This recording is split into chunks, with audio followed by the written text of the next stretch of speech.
Imagine boarding a routine flight, sitting beside complete strangers, and never expecting that, within a few hours, you would become part of one of the greatest unsolved mysteries in American history. A well-dressed businessman quietly bought a one-way ticket. He wasn't nervous. He wasn't in a hurry. He smiled politely. He ordered a drink. Then he calmly handed a flight attendant a small note. At first, she thought it was just another passenger trying to flirt. She slipped the note into her purse without even reading it. Moments later, the man leaned closer and quietly whispered, "Miss, you'd better read that note. I have a bomb." Everything changed. No gunshots. No screaming. No panic. Just a calm, mysterious man who demanded $200,000 in cash for parachutes and a fuel truck waiting when the plane landed. Hours later, after collecting the money, he ordered the aircraft back into the sky. He hijacked an somewhere airplane. above the dark forests of the Sold Pacific 200 Northwest. During a violent rainstorm, he opened the rear stairs of the Boeing 727, stepped into the freezing darkness, and vanished forever. No body. No parachute. No confirmed identity. More than 50 years later, no one knows whether he survived. This is the true story of D.B. Cooper. Before we begin, if you enjoy true crime, unsolved mysteries, and incredible real-life stories, make sure to subscribe and turn on notifications so you never miss our next documentary. And while you watch, tell us in the comments. Do you believe D.B. Cooper survived the jump, or did he disappear forever? Now, let's go back to November 1971.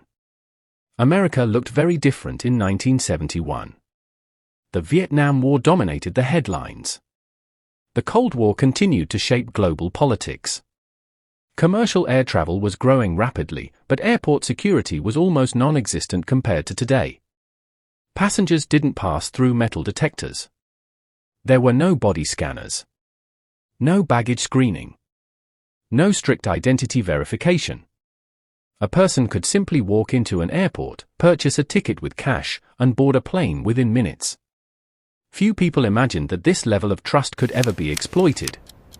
But on the afternoon of November 24, 1971, the day before Thanksgiving, one quiet traveler would expose just how vulnerable the system really was. Look at all At the Portland people. International Airport, business travelers hurried to catch flights home for the holiday. Families embraced loved ones before departures. Children watched airplanes taxi across the runway through the terminal Come on, we need windows. to hurry.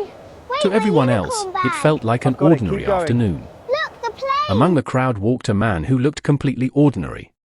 He appeared to be in his mid-40s. Around 6 feet tall. Well-dressed in a black business suit. A crisp white shirt. A narrow black clip-on tie. Polished black shoes. Dark sunglasses hid his eyes. He carried only one item. A black briefcase. Nothing about him attracted attention. He didn't rush. He didn't look around nervously. He simply blended into the crowd. At the Northwest Orient Airlines ticket counter, he purchased a one-way ticket to Seattle. He paid in cash. The name printed on the ticket was simple: Dan Cooper. No one at the counter had any reason to suspect that this ordinary passenger was about to become one of history's greatest mysteries. Within minutes, Have Cooper you ever boarded heard of a Northwest criminal Orient Flight who vanished 305, into thin air? a Boeing 727 carrying 36 passengers and 6 crew members. The flight from Portland to Seattle was expected to last only about 30 minutes. For everyone else on board, it would be another short, uneventful trip. For the crew, it would become the flight they would never forget. And for the FBI, it would begin an investigation that would last for decades. As the aircraft taxied toward the runway, no one could have imagined that the mysterious man sitting quietly near the rear of the cabin had already set one of the boldest crimes in aviation history into motion. The engines roared to life. The aircraft accelerated. Moments later, Flight 305 lifted into the grey November sky. No one on board knew that, before the plane landed, everything was about to change. As Northwest Orient Flight 305 climbed smoothly toward its cruising altitude, the atmosphere inside the cabin was calm. Passengers settled into their seats, some reading newspapers while others stared out the windows at the cloudy skies above the Pacific Northwest. A few quietly chatted with family members. Others simply relaxed, expecting to arrive in Seattle within half an hour. Nothing seemed unusual. Near the back of the aircraft, the well-dressed businessman sat alone. He had chosen seat 18C. He appeared calm. Almost too calm. Shortly after takeoff, he ordered a bourbon and soda.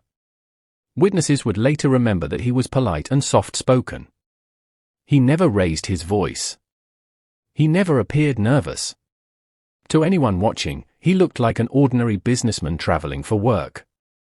But inside the black briefcase resting beside him, he claimed to be carrying something that would soon terrify everyone on board. One of the flight attendants working that afternoon was Florence Schaffner. She had performed this routine hundreds of times before. As she walked through the cabin checking on passengers, the businessman quietly called her over. Without saying much, he handed her a folded piece of paper. Florence glanced at the note. Like many flight attendants at the time, she assumed it was another passenger trying to flirt. She slipped it into her purse without reading it and prepared to continue working. The man leaned toward her. His voice remained calm. There was no anger. No panic. No threat shouted across the cabin. Instead, he quietly said, "Miss, you'd better look at that note. I have a bomb." Her heart stopped. Slowly, she removed the folded paper and opened it. The message was brief. Clear. Direct. It claimed he had a bomb.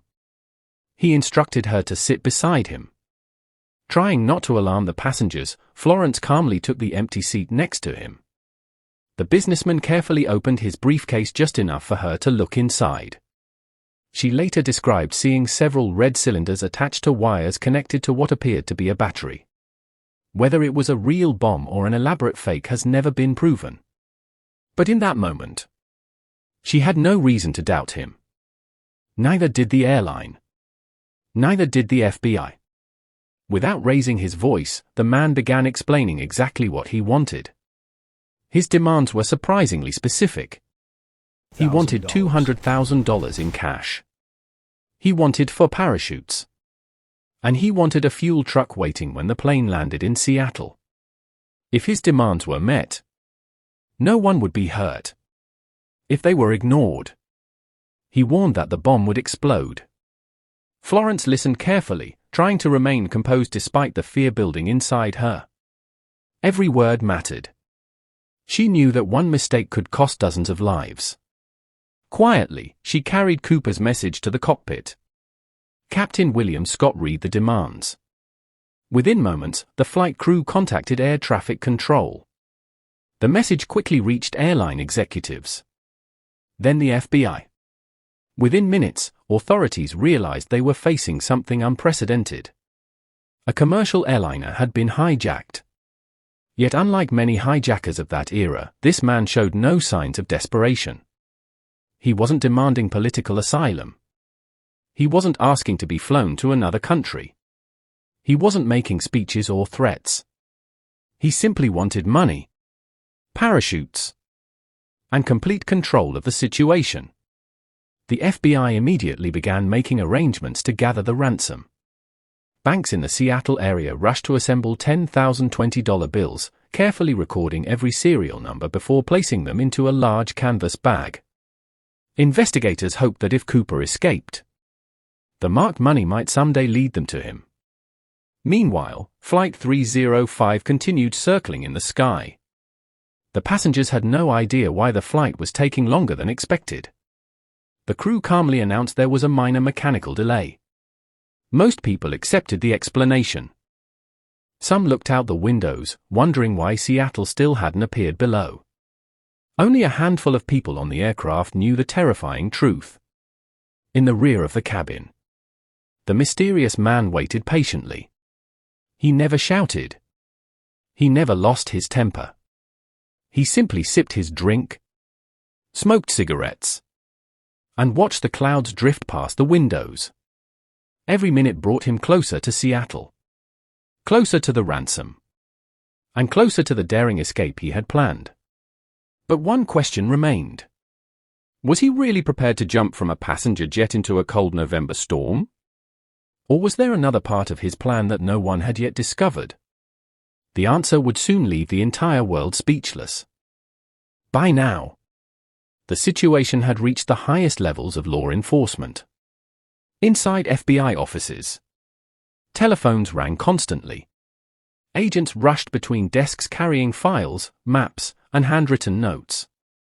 No one knew exactly who this mysterious hijacker was. But one thing was certain. Every decision over the next few hours could determine whether dozens of innocent people lived or died. Back aboard Flight 305. The atmosphere inside the cabin remained strangely peaceful. Most passengers still believed they were simply delayed because of a technical problem. A few looked impatient. Some checked their watches. Others quietly chatted with one another.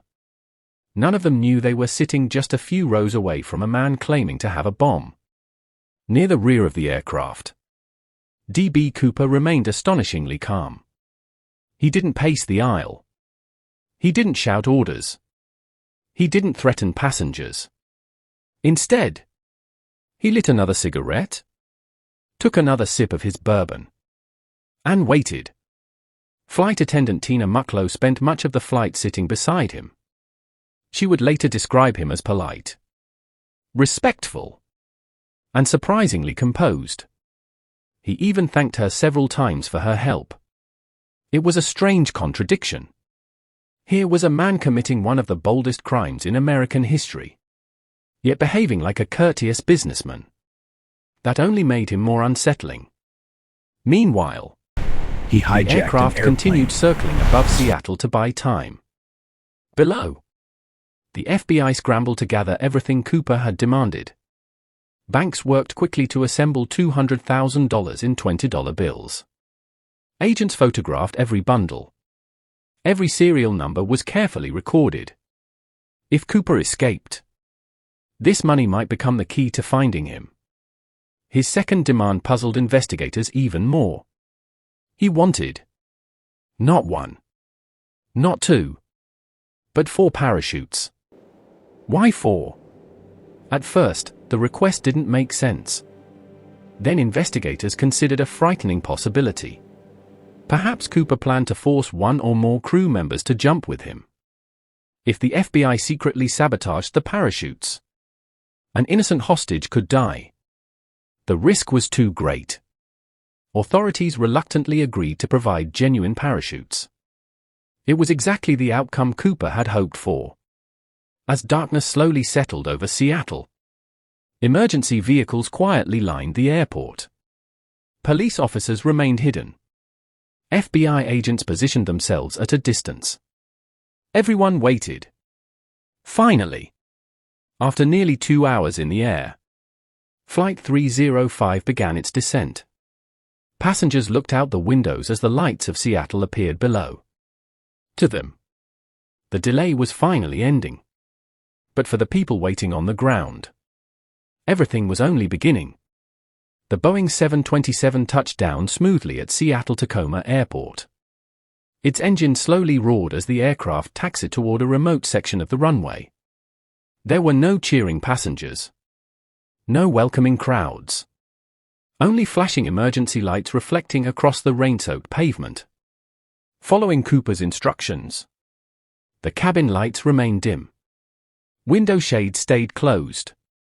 The aircraft was parked far away from the main terminal. Outside, FBI agents cautiously approached. Every movement was carefully planned. No one wanted to provoke the hijacker. A representative carried a large canvas bag filled with the ransom money. Another team delivered for parachutes. Everything Cooper had requested. Exactly as promised.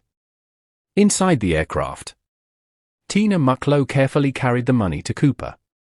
Without saying a word, he opened the canvas bag. Methodically, he examined the bundles of cash. Satisfied? He nodded. Next. He inspected the parachutes. Again. He appeared pleased. He now possessed everything he needed. Or so it seemed. Then, to everyone's surprise, he made another decision. One by one, he ordered all 36 passengers to leave the aircraft. Along with them, several members of the cabin crew were also released. Confused passengers stepped onto the wet runway. Many smiled with relief, still unaware how close they had come to disaster. Only 4 people remained on board. Captain William Scott, First Officer William Ratakzak, Flight Engineer Harold Anderson, and Flight Attendant Tina Mucklow. The aircraft suddenly felt enormous. Rows of empty seats stretched through the silent cabin. Outside, Federal agents watched helplessly. They had fulfilled every demand. Yet the most dangerous part of the night had not even begun. Because Cooper wasn't planning to stay in Seattle. He intended to disappear. And no one knew where he was going. Standing near the rear of the cabin, he calmly gave his next instructions. He wanted the Boeing 727 refueled. Then he ordered the pilots to prepare for another flight. Destination: Mexico City. But before they even started the engines, Cooper added a list of very unusual conditions. He instructed the pilots to fly no higher than 10,000 feet. He wanted the aircraft to travel at a relatively slow speed. The landing gear was to remain partially extended. The wing flaps were to stay lowered. These weren't random requests. They revealed something shocking. Cooper understood airplanes far better than anyone had expected. His instructions matched the exact conditions needed to safely lower the Boeing 727's unique rear staircase while in flight. That realization sent a chill through investigators. This wasn't an amateur. He had planned every detail. And somewhere in the darkness beyond Seattle, he intended to jump. But into what? Dense forests, rugged mountains, freezing rivers, and one of the worst storms of the year. Most people believed such a jump would be impossible. They were about to discover whether they were right. The Boeing 727 was refueled. Rain continued to fall across Seattle-Tacoma Airport. The passengers were finally safe. But the nightmare was far from over. Inside the nearly empty cabin, only 4 crew members remained. Captain William Scott sat at the controls. First Officer William Ratakzak monitored the instruments. Flight Engineer Harold Anderson carefully checked the aircraft's systems. And in the cabin, Flight Attendant Tina Mucklow remained alone with the mysterious hijacker. Outside, dozens of FBI agents watched helplessly from a distance. They had fulfilled every demand. Now, all they could do was wait. At approximately 7:40 p.m., the engines roared back to life. The Boeing 727 began rolling down the rain-soaked runway. Within moments, it lifted into the dark November sky once again. This time, there were no passengers. No applause after takeoff. No conversations. Only the low hum of the engines. And the uncertainty of what would happen next. As the aircraft climbed to 10,000 feet, Cooper remained calm. He had shown no signs of panic all evening. He wasn't rushing. He wasn't making mistakes. Instead, he carefully organized the ransom money, tightening the canvas bag and securing it with parachute cord around his waist. Every movement suggested preparation, not improvisation. Tina Mucklow later recalled that Cooper seemed focused, almost methodical. He knew exactly what he was doing. At one point, he even politely asked her how to operate the rear staircase. It was an unusual question. Most passengers didn't even know the Boeing 727 had a rear staircase. But Cooper did. That detail has fascinated investigators ever since. Did he have military training? Was he a pilot? A skydiver? An aircraft engineer? Or had he simply studied the airplane in extraordinary detail? No one has ever found the answer. A few minutes into the flight, Cooper handed Tina a final instruction. Tina He Mucklow, told her to go into the cockpit and close the door. Yes, Close sir. the door, Tina Mucklow, go and into the under no cockpit and close the door. circumstances come back. Yes, sir. She hesitated for only a moment. Then she quietly obeyed. As she walked toward the cockpit, she glanced back one last time. Cooper stood alone near the rear of the aircraft. The canvas bag of money rested beside him. The parachutes were ready. It would be the last confirmed sighting of the man known as D.B. Cooper. Inside the cockpit, the crew listened carefully. For several minutes. Nothing happened. Then, around 8 p.m., a warning light illuminated on the instrument panel. The indicator showed that the rear staircase had been lowered. Captain Scott immediately understood what it meant. Cooper had opened the rear air stair while the aircraft was still flying. The crew could do nothing. They had been ordered not to interfere. The aircraft continued south through the storm. Outside, heavy rain lashed against the fuselage. Strong winds battered the aircraft. Lightning occasionally illuminated the endless forests below. It was one of the worst possible nights for a parachute jump. The temperature outside had dropped dramatically. Visibility was poor. The ground below consisted of rugged mountains, dense forests, rivers, and deep valleys. Even experienced skydivers would hesitate before attempting such a jump. Yet Cooper seemed determined. At approximately 8:13 p.m., something unusual happened. The pilot suddenly felt the aircraft jerk upward. Not violently, but enough to notice. It was as if a significant weight had suddenly left the airplane. They immediately reported the movement. Investigators later concluded that this was almost certainly the exact moment D.B. Cooper jumped. Somewhere over southwestern Washington. He disappeared into the storm. No one saw him leave. No one watched his parachute open. No eyewitness on the ground reported seeing a man falling from the sky. Within seconds, he was gone. The Boeing 727 continued flying toward Reno, Nevada, exactly as instructed. The crew remained inside the cockpit until they received permission to land. They had no idea whether Cooper was still on board. No one wanted to risk opening the cabin door while the aircraft remained in flight. Finally, late that night, the aircraft landed safely at Reno-Tahoe Airport. Law enforcement officers surrounded the plane. Armed agents cautiously climbed aboard. Every row of seats was searched. Every compartment was inspected. The lavatories, the overhead bins, the cockpit, the cargo areas. But the mysterious hijacker had vanished. The only things left behind were a few ordinary objects. A black clip-on tie. A tie clip. Several cigarette butts. And scattered clues that would puzzle investigators for decades. The ransom money was gone. The parachutes were gone. And so was the man calling himself Dan Cooper. News of the escape spread across America within hours. Television stations interrupted regular programming. Radio broadcasts carried updates throughout the night. Newspapers rushed to print extra editions. The story seemed almost impossible to believe. A man had hijacked an airplane, collected a fortune in cash, and apparently parachuted into the darkness, never to be seen again. Many people assumed he couldn't possibly have survived. Others believed he had planned every detail and escaped successfully. But one question overshadowed every headline. Who was D.B. Cooper? And where had he gone? The FBI was about to launch one of the largest and longest investigations in its history. Thousands of agents, millions of dollars, and decades of work would all be devoted to solving a mystery that remains unsolved to this day.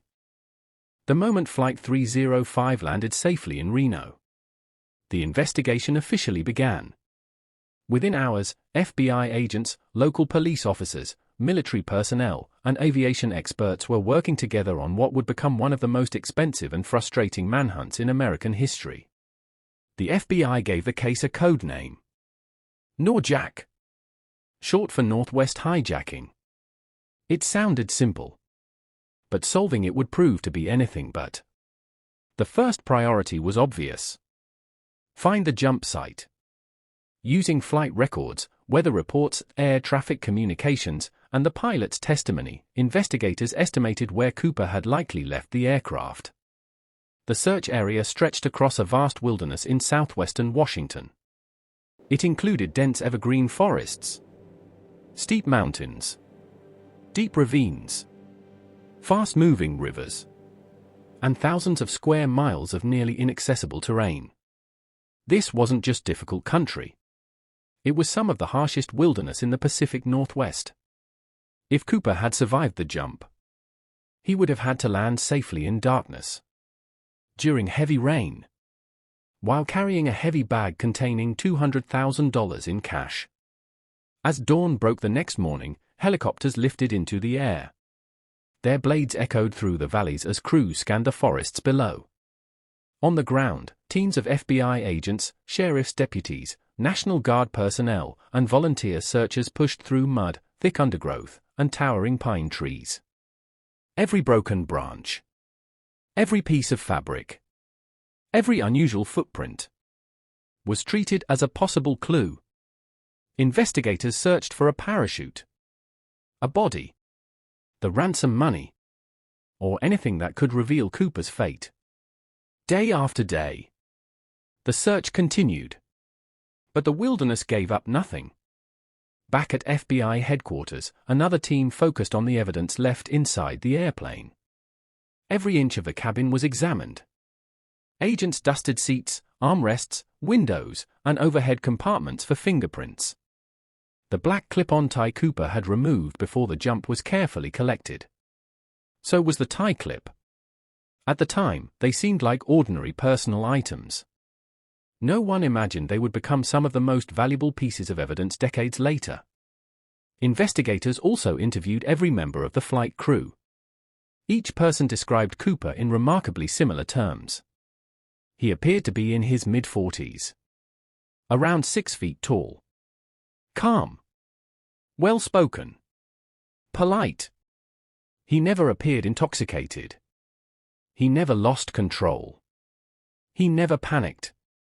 Even while committing an extraordinary crime, he remained composed. That detail fascinated investigators. Was he a seasoned criminal? A military veteran? Or someone with specialized aviation knowledge? Meanwhile, banks across the country received copies of the ransom money's serial numbers.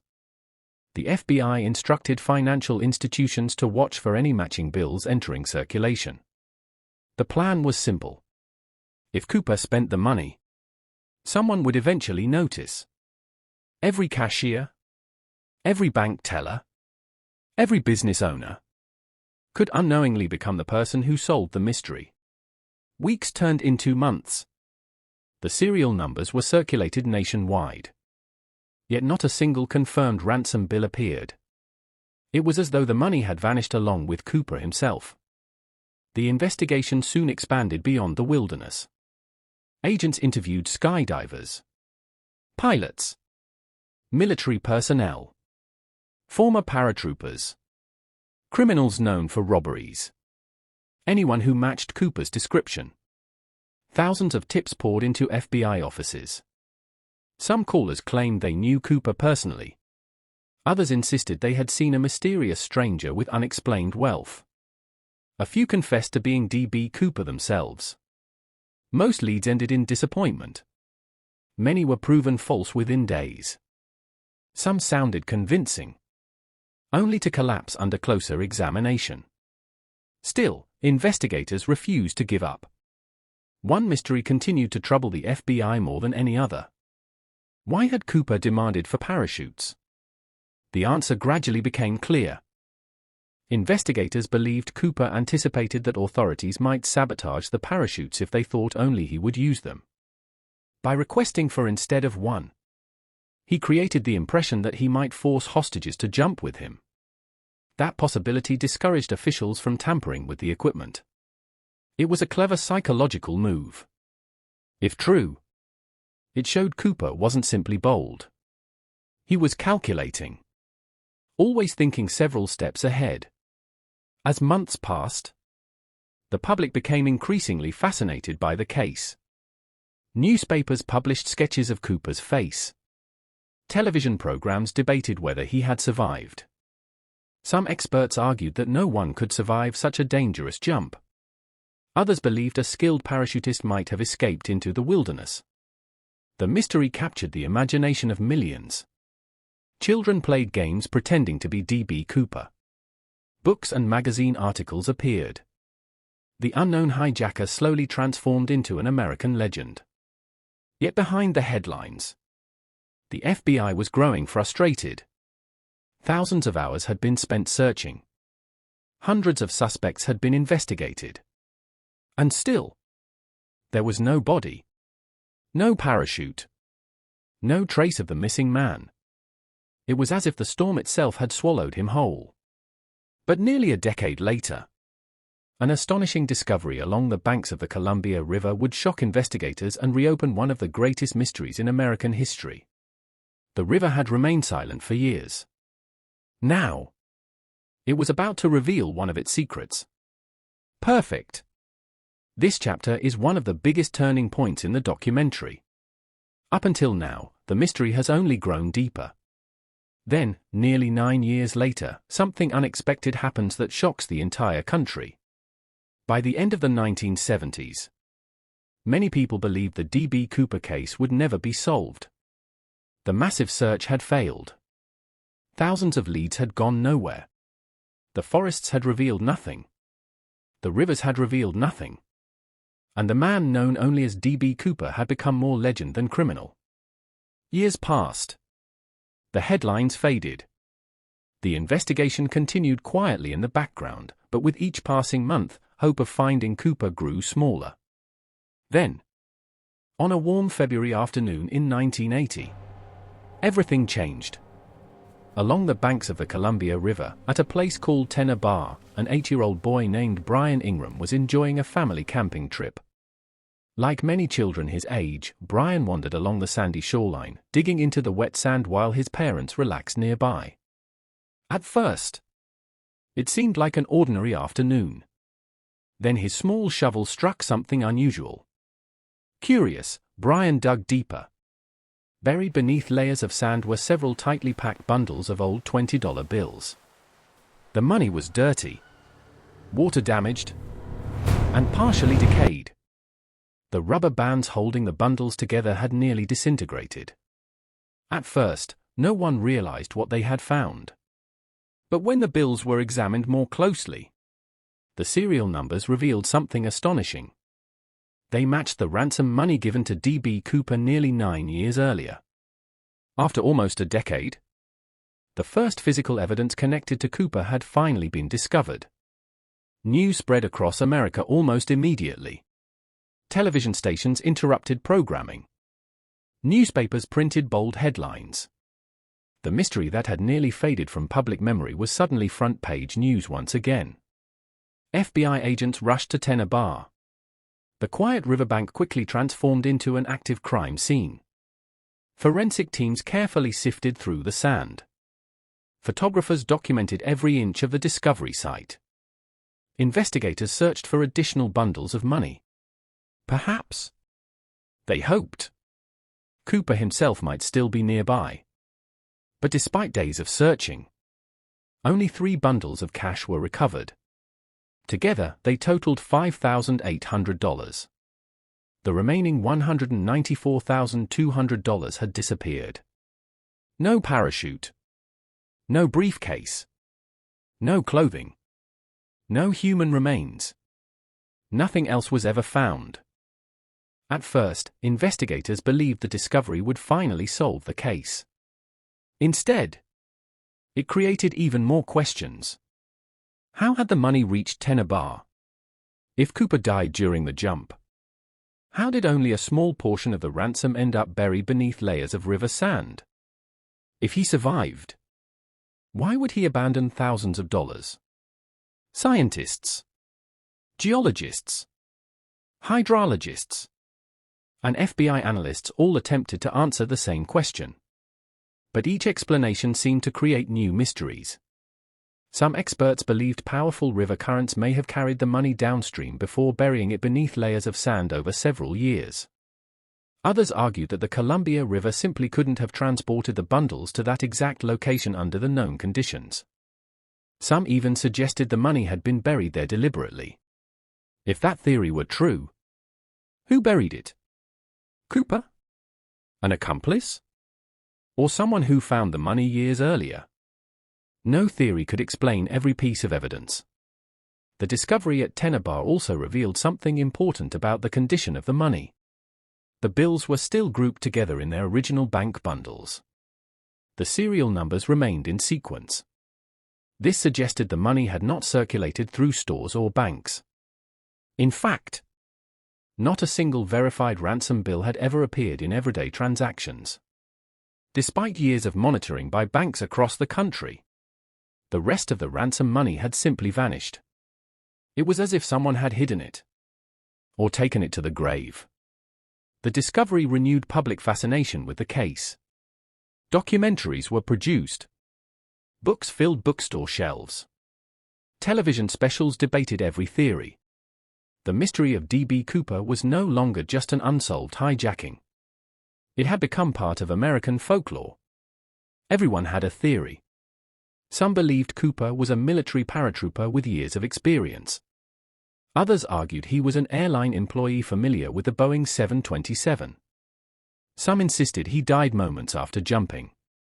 Others believed he quietly started a new life under a different name, carrying one of history's greatest secrets with him. The FBI examined every possibility. Yet each answer seemed to raise even more questions. As the years passed, hundreds of suspects would be investigated. Some looked remarkably like the famous FBI sketch. Others possessed military training. Several had experience with parachutes. A few even confessed to being Cooper. But every promising lead eventually reached the same frustrating conclusion. There simply wasn't enough evidence. The mystery refused to be solved. And although the Columbia River had finally revealed a small piece of the puzzle, the biggest piece remained missing. Who was the man who called himself Dan Cooper? And did he survive that impossible jump? Those questions would haunt investigators for decades to come. For decades, the FBI refused to give up. Every few months, another phone call would come in. Another letter would arrive. Another witness would claim to know the truth. Every lead was investigated. Every possibility was considered. By the time the investigation had been underway for several decades, the FBI investigated hundreds of serious suspects and followed thousands of leads. Some had military backgrounds. Some were experienced skydivers. Some had worked in aviation. Others simply resembled the famous FBI sketch. Each one seemed promising at first. But as investigators dug deeper, the evidence never held up.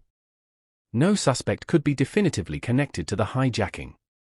No fingerprints matched. No DNA proved a person's identity. And none of the missing ransom money, apart from the small amount found at Tennebar, was ever recovered. One of the most talked about suspects was Richard Floyd McCoy Jr. McCoy carried out a remarkably similar skyjacking just a few months after Cooper's escape. He also demanded money. He also used a parachute. And he successfully jumped from a Boeing 727. Because of these similarities, many people believed McCoy and Cooper were the same man. But investigators eventually ruled him out. On the day of the Cooper hijacking, McCoy had a documented alibi placing him elsewhere. His appearance also differed from eyewitness descriptions. Although his crime was strikingly similar, the evidence did not support the idea that he was D.B. Cooper. Another suspect who attracted enormous attention was Kenneth Peter Christensen. Christensen had served as a paratrooper during World War II and later worked for Northwest Orient Airlines. He knew airplanes. He understood airline procedures. And according to some friends and family members, he had become unexpectedly wealthy after the hijacking. Those details fueled years of speculation. Yet once again, no physical evidence connected him to the crime. The theory remained intriguing, but unproven. Perhaps the most controversial suspect was Robert Rackstraw, a decorated Vietnam War veteran, a trained parachutist, and a man with experience in explosives and aviation. Rackstraw's military background appeared to match many of the skills investigators believed Cooper possessed. Several independent researchers argued that he fit the profile almost perfectly. The media devoted countless documentaries and articles to his story. But the FBI repeatedly stated that the available evidence was not sufficient to identify him as Cooper. Rackstraw himself denied being the hijacker. And without conclusive proof, the mystery continued. As forensic science advanced over the years, investigators returned to one of the few pieces of physical evidence Cooper had left behind: the black clip-on tie. When Cooper removed it before jumping, he unknowingly left investigators a clue that would survive for decades. Scientists carefully examined the tie using modern technology. Tiny particles of metal were discovered woven into the fabric. Some researchers suggested these particles may have come from the aerospace industry or advanced manufacturing environments. If true, Cooper may have worked in a highly specialized technical profession. The tie also became the focus of DNA testing.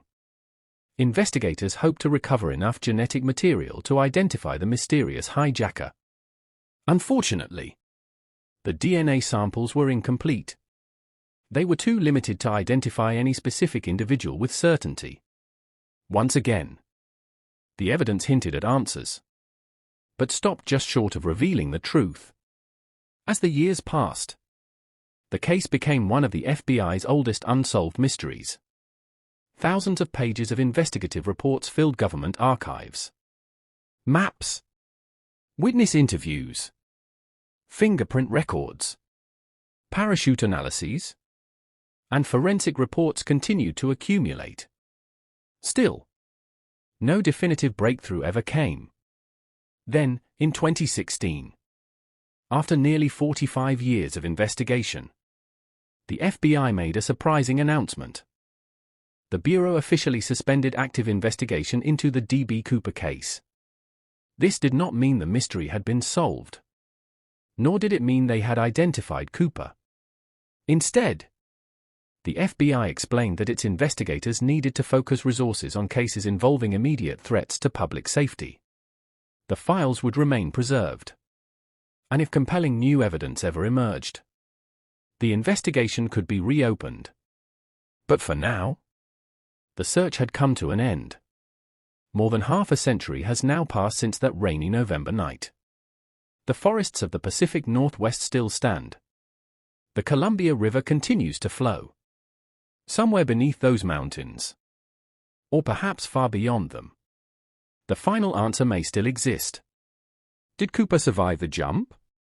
Did he perish in the wilderness before ever spending the money? Did he quietly build a new life under another name?